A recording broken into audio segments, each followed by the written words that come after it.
This lady is a member of the Native American tribe, the Catawba. The Catawba were dispersed during the time in which there was an English engagement during the Seminole Warfare. The Catawba, who were originally the Yamasees, would eventually join the ranks of the Seminole Indians. The following is a document from the Peabody Library at Harvard University, and it gives a description of how many saw the American native during the earlier times during the settlement of America. This document is from the Peabody Museum of Harvard University. It was written in 1848 by Constantine Rafinesky to a J.H. McCullough. This is the first letter of a series of 4. It follows: You appear desirous to learn something more of my researches on the ancient and modern history of North and South America. I feel willing and happy to be able to answer your inquiries, and even to suggest perhaps some new facts. The continent of America has ever been the field of philosophical delusions, as Africa of fables and monsters, and Asia of religious creeds. All the various systems and theories of monks and philosophers on the origin, climate, and inhabitants of America have been repeatedly destroyed by fact, and yet they find to this day many believers. To this day they speak and write of the red men of America, while there is not a red man, nor never was, in this continent. To this day do they attempt to separate the American languages from all others, while their roots and structures are exactly like many in the eastern continent. When we are led by systems or do not investigate and compare subjects in all their bearing, we are apt to fall into these delusive mistakes. But whosoever will take the trouble, as I've done, to compare the features, languages, religion, customs of all nations of the 5 parts of this world, Asia, Europe, Africa, Polynesia, and America, we will find, as I've found, that mankind is unity with many deviations of features, complexions, languages, religions, governments, civilizations, all derived from single primitive types of those effects and a common central focus. Dr. Rafinescu go on to say, the Native American Negroes, or Black Indians, have been seen in Brazil, Guyana, Caracas, Popayan, Chocho, North California, and some of them, each at the Auroras of Caracas, were black, but with fine features and long hair like the Jolops and Galas of Africa. Others in New California, latitude 32, called Estestros, or like the Hottentots or Tambukis, and many other Negridian tribes, not black but dark brown, yet complete Negroes with large thick lips, broad flat nose, and with hair crisped or curly. The Negro features belong to the form of the head rather than of the color, since there are in Africa, Asia, and Polynesia black, brown, yellow, olive, coppery, and even white Negroes. The American Negroes of Curanca and Chocho, the great level plain 900 miles long, 90 miles wide, separating the Andes of South America from the mountains of Panama, were black and with woolly hair in 1506. They are mentioned by D'Angeria and all the early accurate writers. The last 2 travelers who have seen these Negroes are Stevenson, 20 years travel in South America, and he published his book in London in 1825, and Molian, who traveled in Colombia, who published his book in Paris in 1824. Stevenson says that the Indians of Manabai, comprising the districts of Amarutas and Rio Verde and Atacama's on the seashore or Popayan, are all Zambos, and produced by a ship full of Negroes who came into the country before the Spaniards killed the former inhabitants, kept the women, and formed a mixed race.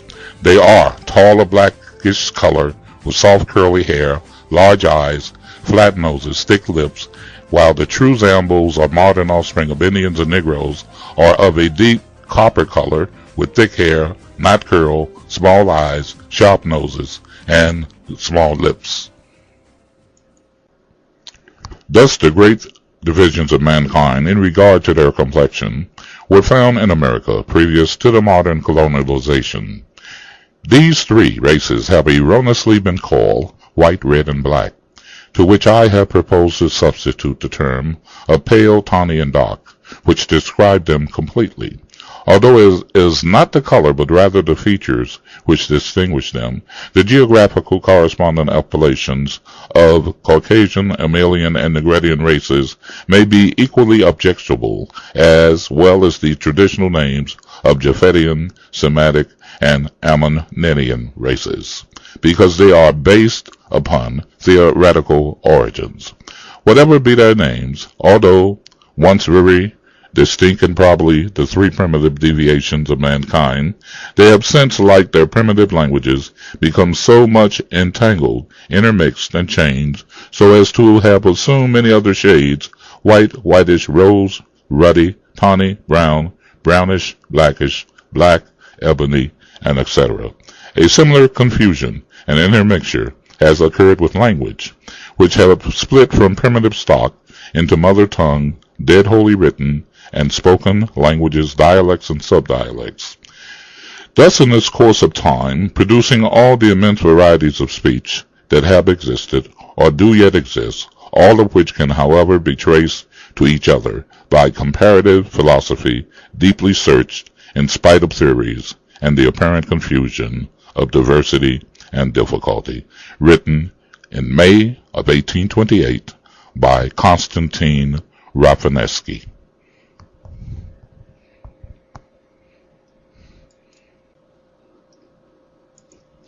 In 1790, the enumerators were told to tell race by skin complexion, as the record keepers assumed that the indigenous people of North America had all died or gone west.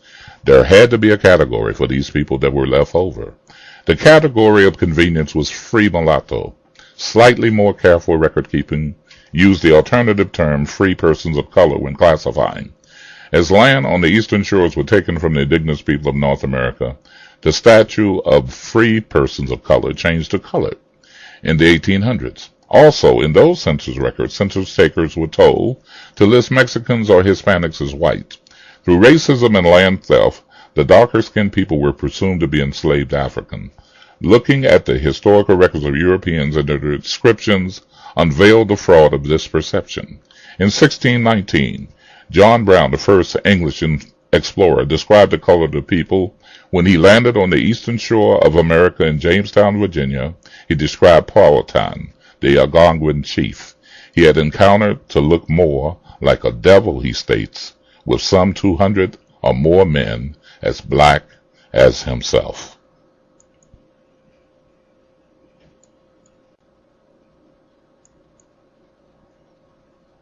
In the books, Letters, and Notes on the North American Indigenous People of North America, written in 1841 by author George Catlin, a noted ethnographer, describes American Indigenous People of North America as: all primitive tribes known in America are dark copper-colored with jet black hair, while most possess curls in the extreme, which today is considered nappy hair, and every level of wavy hair in between. The texture of the hair is generally fine, soft or silk, or coarse and harsh.